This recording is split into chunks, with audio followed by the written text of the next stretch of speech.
Welcome to the Coins News Now show, where we discuss the latest developments in the cryptocurrency space. We keep things brief and to the point. Here's a recent tweet from Stat stating that it's another week and another setback for the SEC. The Fifth Circuit has temporarily blocked the SEC's regulations governing climate reporting, so we've had another rejection from the agency, which is encouraging to see. These people are a bunch of clowns, as you may have noticed, especially with the whole REPL versus SEC case. Despite all of this, though, the 1% are pursuing a different agenda, which is the CBDCs.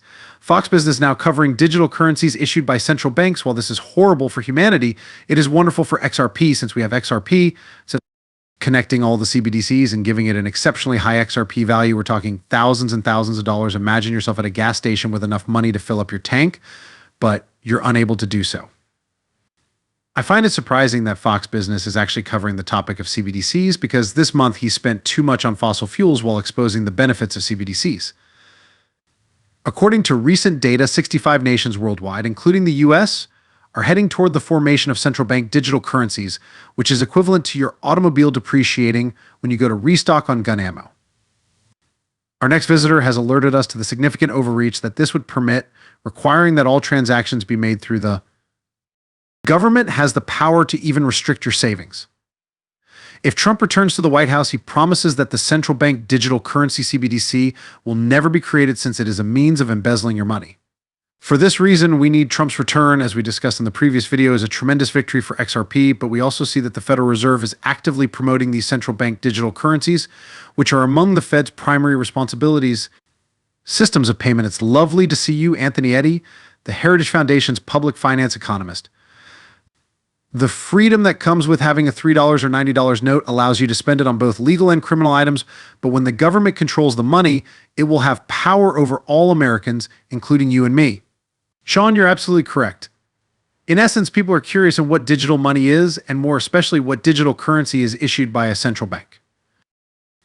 It's essentially the government's version of a cryptocurrency, and like other official versions, it's rather awful, unlike things like Bitcoin, where transactions can be made directly between you and me without going through a middleman. To enable tracking and tracing of these CBDCs, a central authority must approve a central bank digital currency. As you have stated, a government official who disbelieves in the Second Amendment may decide to forbid someone from purchasing not only a weapon, which is lawful, but also ammunition. How close are certain governments to introducing these digital currencies?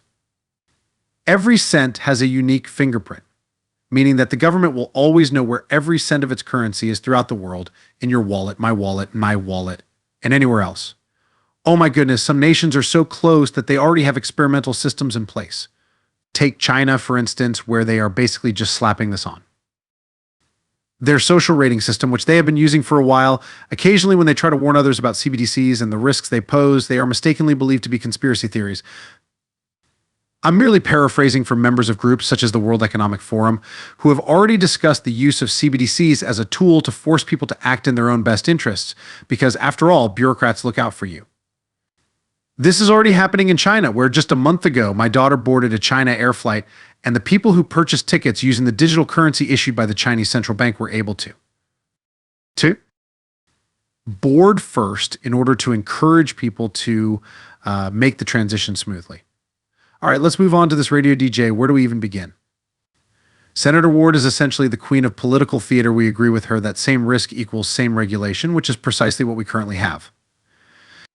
Senator Elizabeth Warren, whose measure we're calling an effective ban on cryptocurrency, has deceived both the U.S. Congress and a large portion of the American public in the manner she is explaining how cryptocurrencies are governed today.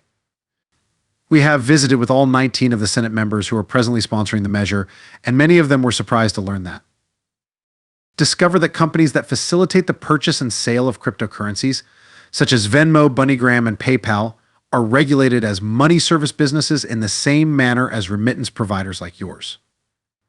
These companies are located at exchanges, and you can purchase cryptocurrencies through PayPal and the Cash App.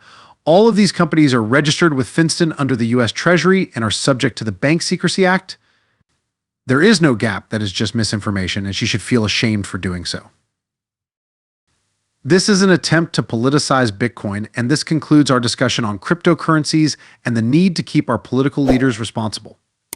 I hope you enjoyed the video, and I'll see you in the next one.